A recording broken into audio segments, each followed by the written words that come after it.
Atrocious conditions greeted the players on the Gold Coast for the Suns' NAB Cup clash with the Demons.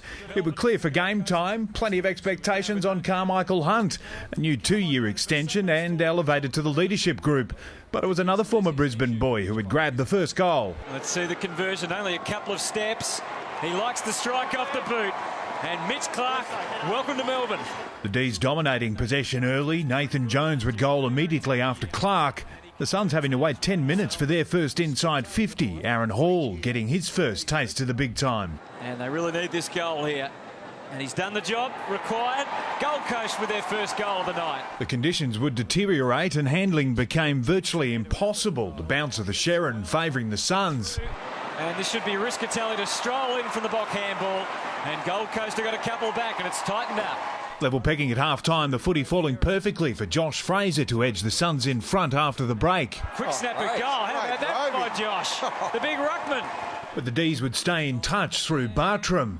Aaron Hall was turning heads for the Suns with his second. A bit of tension between the two sides, and it's only game 1, season 2012. The Gold Coast doing enough to get across the line by just the 3 points.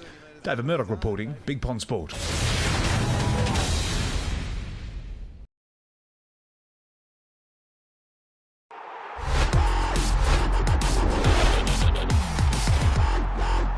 A rare NAB Cup appearance for Brisbane's inspirational skipper Jonathan Brown. No doubt happy to be back after having his face reconstructed twice last season. He'd reacquaint himself with the D's Danny Frawley. A scrappy start in the wet conditions on the Gold Coast. Brisbane opening the scoring. And Banfield, that's his specialty. And he puts it through.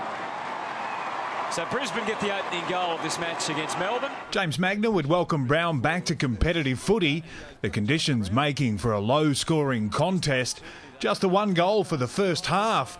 Mark's extremely tough to hold on to. And they're going to end the half with 1 mark only. 1 catch. It's amazing. New coach Mark Neeld no doubt would have pointed their poor marking out at half-time. They needed something, and it would soon come. Good scrap right on the chalk. They keep it in now. Nicholson bolting through half forward. Gets it nice and deep. Green's waiting if it hits the ground. It came for Sylvia. Can you believe it? He's put it through for a goal, and the Demons are within 2. Brisbane would hit straight back, or so it seemed. After a referral, it was decided it may have hit the post. Oh, well. So he must have said he wasn't sure. After a rare inside 50, Dustin Martin would provide some entertainment in what had been a dour affair. Unable to take a mark, eventually the D's would be awarded a free inside 50. With 2 minutes 30 to go, it's a cruel, cruel game, isn't it? The Lions would have a shot in the dying seconds, though. Oh, open the door, poking Horn. No, he's missed it. Oh, the crowd can't believe it, and that, ladies and gentlemen, is the ball game. So a forgettable encounter. Melbourne totally outplayed for much of the game, still managing to win it. 2-1. David Murdoch reporting, Big Pond Sport.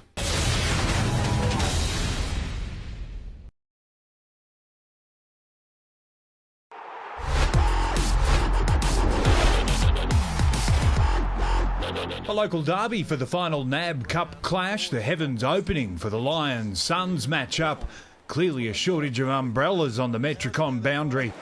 Terrific, boys, just terrific. The conditions again turning the Sharon into a piece of soap. The Suns, though, handling them best. Beautiful lead from Bock. Dry weather footy. They'd be awarded a 50 for a gift goal to get on the board. The Lions then turned on their own wet weather display. Great smother from Weller, but it's still going to be a Brisbane goal. And the nice finishing touches applied by Ryan Lester. Brisbane would dominate the game, pouncing on some rookie errors from the Suns. That was catastrophic. But they weren't able to make them pay. And that's the way to the right. So It's a let-off. Yeah, that's a big one. The Lions would carry a 3-point lead into half-time.